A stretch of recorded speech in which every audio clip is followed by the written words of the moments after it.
Sinong may sabing hindi pwede? Sinong may sabing imposible? Ba't ka nandyan sa tabi? Ba't ka nagpapahuli? Ba't ka nagpapaakrabyado? Ba't ka laging nagpapatalo? Alam kong hindi madali, pero hindi pa huli. Ang lahat, ika'y sapat para makamit ang tagumpay. Pakinggan ang sigaw ng puso mo, huwag ka nang malumbay. Sige tayo, sige angat, sige ipakita sa lahat. Pag-asang nag-aalab, pangarap kay liwanag. Lahat magagawa, basta magsikap magtyaga. Sa Diyos ay magtiwala, at laging nasa tama. Sige magsipag ka, dahil pagkatapos sisikat na ang araw mo. Basta desidido, pusong pursigido. Ako si Sally Baltasar ng Good Grass Farm.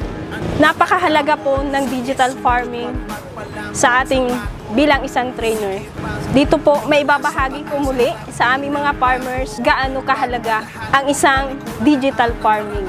Mas mapapadali, magagamit nila ito sa pang-araw-araw nila sa pagpunta sa kanilang bukirin para mas mapadali nila ang kanilang pagsasaka. Ako po ay si Marian Calvin Gueta from Layuan Nature Integrated Farm. Situated po kami sa Bulan, Sorsogon.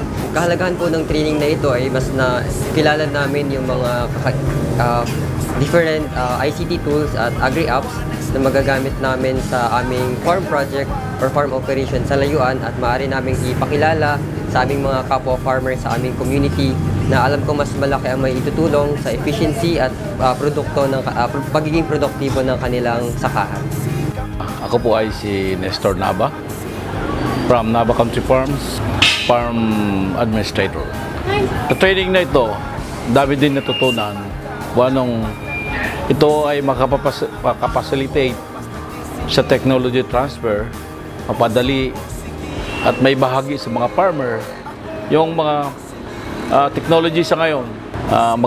Magkaroon ng magandang ani at kita at sa lalong madaling panahon. Ito ay magle-level up din ng Philippine rice farming dahil ito ay magbibigay ng iba-ibang technology sa farmer sa iba-ibang paraan, mga platforms at modalities para mas lalong mapabilis ang pag-unlad ng ating mga magsasaka sa palayan. Yung marketing aspect para mapabilis at pagbebenta ng kanilang mga produkto, hindi na dumaan sa mga middleman at mas lalong mapaigi, mapamura at mapaganda ang mga kanilang produkto.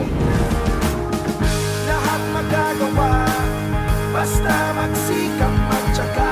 Sa Diyos ay magtiwala, at laging nasa tama.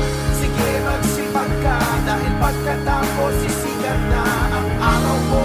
Basta desidido, pusong pursigido. Basta. Ako si Sally, Ako si Marian, Ako si Nestor Nava, may pusong porsigido. may pusong porsigido. may pusong porsigido.